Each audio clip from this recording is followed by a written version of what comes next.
कि विवाह के पश्चात मेरी ऐसी दुर्दशा होगी। क्या तुम मुझसे विवाह करके प्रसन्न नहीं हो? प्रश्न प्रसन्नता का नहीं है महाराज, प्रश्न अधिकारों का है। कंपिला, देश के हर अधिकार तुमको प्राप्त हैं पटरानी। अवश्य महाराज, हर अधिकार मुझे प्राप्त है, किंतु मेरे पति पर मेरा तनिक भी अधिकार नहीं। ये तुम क्या कह रही हो सुरुचि?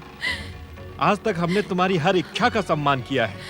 ये सम्मान नहीं है महाराज, आपकी विवशता है। सुरुचि, कष्ट और पीड़ा से मेरे प्राण निकले जा रहे हैं और आप मुझ पर क्रोधित हो रहे हैं।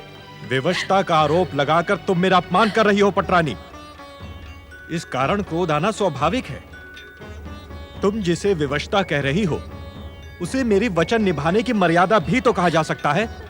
मुझे भली भांति ज्ञात है महाराज कि मनुकुल को अपनी वचन और मर्यादा पर गौरव है, किंतु मैं स्वयं के प्राप्त अधिकारों को आपकी विवशता ही कहूंगी, क्योंकि आपने वो अधिकार अपनी इच्छा से नहीं दिए, अपितु मेरी सौत सुनती के वचन के कारण विवश होकर दिए हैं।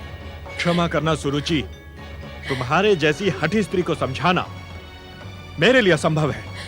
आप मेरा अपमान कर रहे हैं महाराज। क्या आपके राज्य की पटरानी अपनी पत्नी, और वो भी जब गर्भवती हो, उसका अपमान करना अनुचित नहीं है? क्या ये भी मनुकुल की परंपराएं हैं?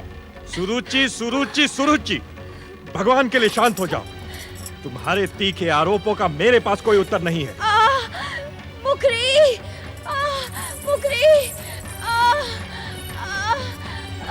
मुखरी। यकायक तुमको क्या हुआ पटरानी? महाराज, मुझसे ये कष्ट और सहन नहीं हो सकता। मुखरी। शीघ्र ही राजवैद्य को उपस्थित किया जाए। जो आज्ञा।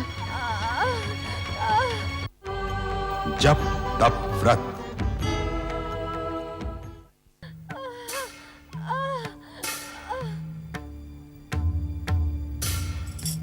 क्षमा करें महाराज, पटरानी जी को शारीरिक नहीं मानसिक कष्ट है। अर्थात? पटरानी जी, आपकी नाड़ी सामान्य अवस्था में चल रही है।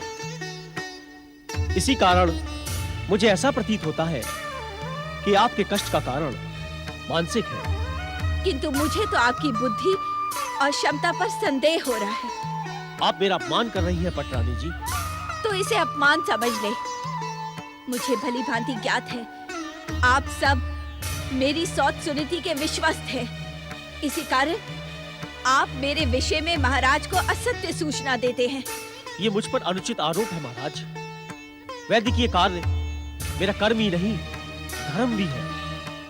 मैं रोगी का मुख देखकर उसकी पीड़ा का कारण बता देता हूँ। महाराज, मुझे कंपिला देश के राजवैद्य पर विश्वास नहीं। कृपा वत्स देश के राजवैद्य आशुतोष जी को बुलाने का प्रबंध करें। पटरानी, कृपा करके आप कंपिला के परम आदरणीय राजवैद्य जी पर विश्वास करें। कैसे विश्वास करूं महाराज? ये मेरी भयानक पीड़ा को शारीरिक नहीं मानसिक बता रहे हैं। पटरानी, हमारे आराध्य जगदीश्वर भगवान विष्णु का स्मरण करो। उनकी कृपा से तुम्हारे भयानक कष्टों का अंत हो जाएगा। नहीं महाराज, भगवान विष्णु का स्मरण करने से मेरे कष्टों का अंत नहीं होगा, अपितु मेरी सौत सुनीति की प्रसन्नता में वृद्धि होगी। मैं उनका स्मरण कदापि नहीं करूंगी, कदापि नहीं, कदापि। माँ, माँ, ओम नमो नारायणाय। ये कैसा चमत्कार है पुत्र? तुम जन्म से पहले ही अपनी माता से बातें कर रहे हो। माता, हम दोनों पर जगदीश्वर भगवान श्री विष्णु की अपार कृपा है। उनकी कृपा से कुछ भी संभव हो जाता है। तुम सत्य कह रहे हो पुत्र। जगदीश्वर की कृपा के कारण ही मैं बार बार भयानक संकटों से भी सुरक्षित रही। उन्हीं की कृपा से मैंने तुम्हें माता के रूप में और तुमने मुझे पुत्र के रूप में पाया है। माता, जगदीश्वर की कृपा से अब जन्म लेने में मुझे अधिक समय नहीं लगेगा। तुम निश्चिंत रहो माता। मैं तुम्हारी ओर से निश्चिंत हूँ पुत्र, किंतु तुम्हारे पिता। माता, मेरे जन्म लेते ही जगदीश्वर की कृपा से हमारी समस्त चिंताएं दूर हो जाएंगी। प्रभु की कृपा पर विश्वास रखो माँ।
नमो नारायणाय।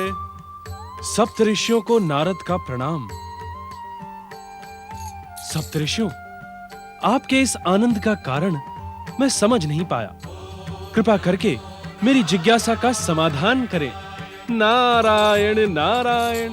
देवर्षि नारद, वो शुभ मुहूर्त अब आ ही पहुंचा है जब पृथ्वीलोक पर एक महान विष्णु भक्त का जन्म होगा। देवर्षि, वही महान विष्णु भक्त जगदीश्वर भगवान विष्णु की कृपा से आकाश मंडल में एक दैदीप्यमान अटल तारे के रूप में हम सबके मध्य उत्तर दिशा में प्रतिष्ठित होगा। उसके आगमन की कल्पना से हम सब आनंदित हो रहे हैं।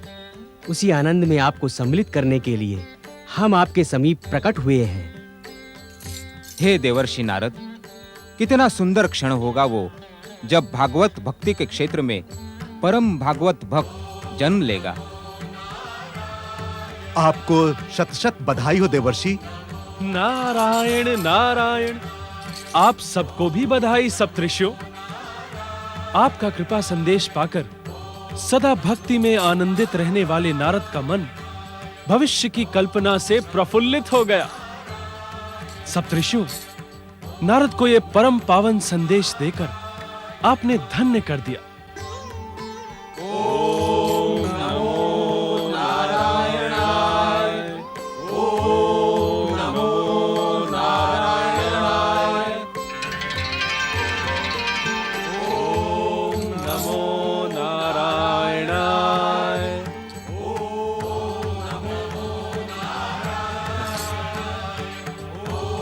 हे जगदीश्वर भगवान विष्णु, हे भक्त वत्सल, हे दया के सागर, सचमुच आपकी लीला अपरंपार है। जप तप व्रत।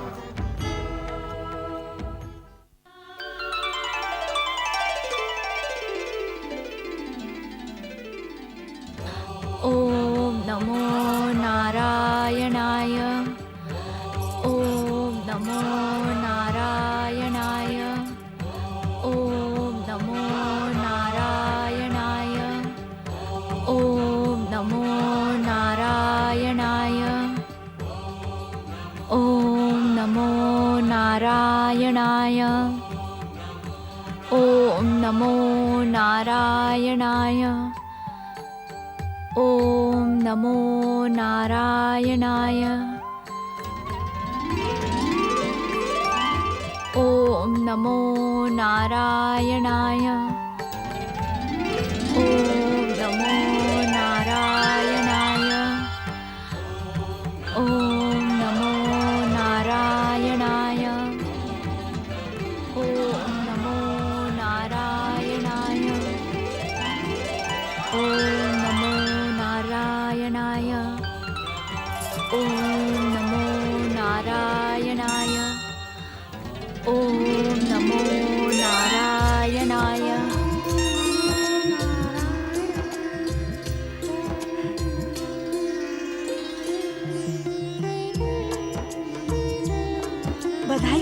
महारानी बधाई हो, युवराज पधार गए हैं, बधाई हो। देखो देखो, युवराज जन्म लेते ही जगदीश्वर भगवान विष्णु का नाम स्मरण कर रहे हैं।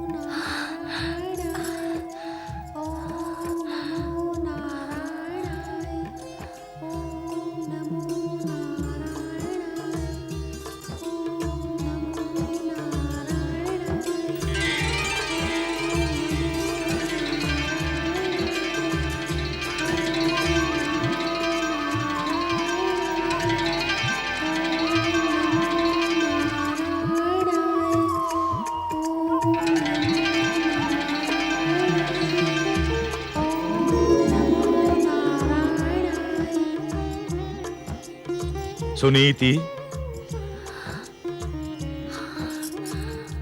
प्रभु,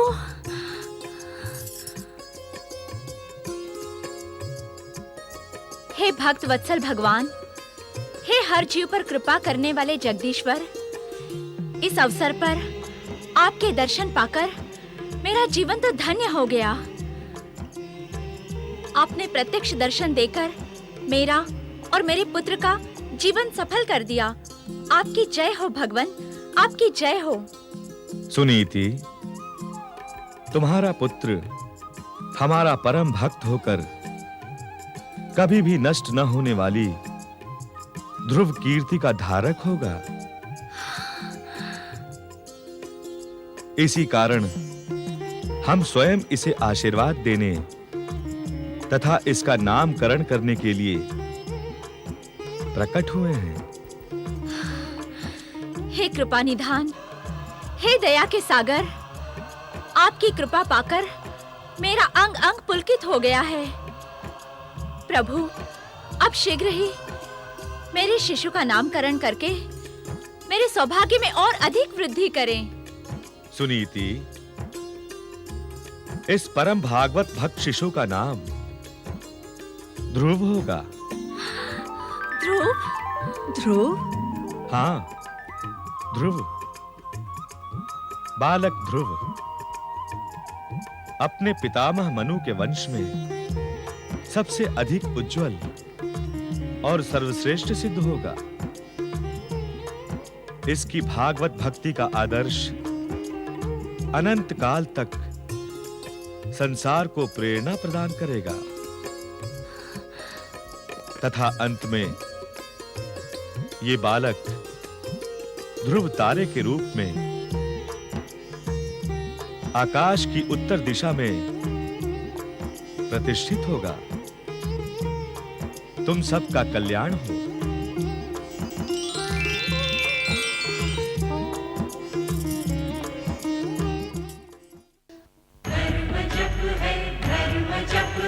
मनन है कृतिकार का,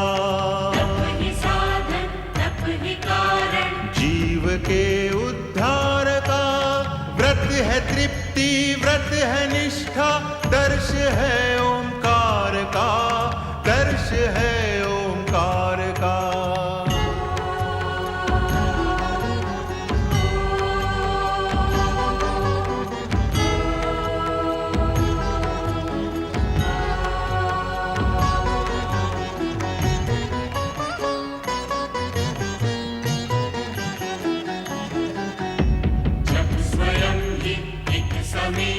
मूल दीक्षा ज्ञान की, से ही पहचान होती, सर्वशक्तिमान की, व्रत ही देता हर एक जन को, सच्ची शिक्षा ध्यान की, सच्ची शिक्षा ध्यान की।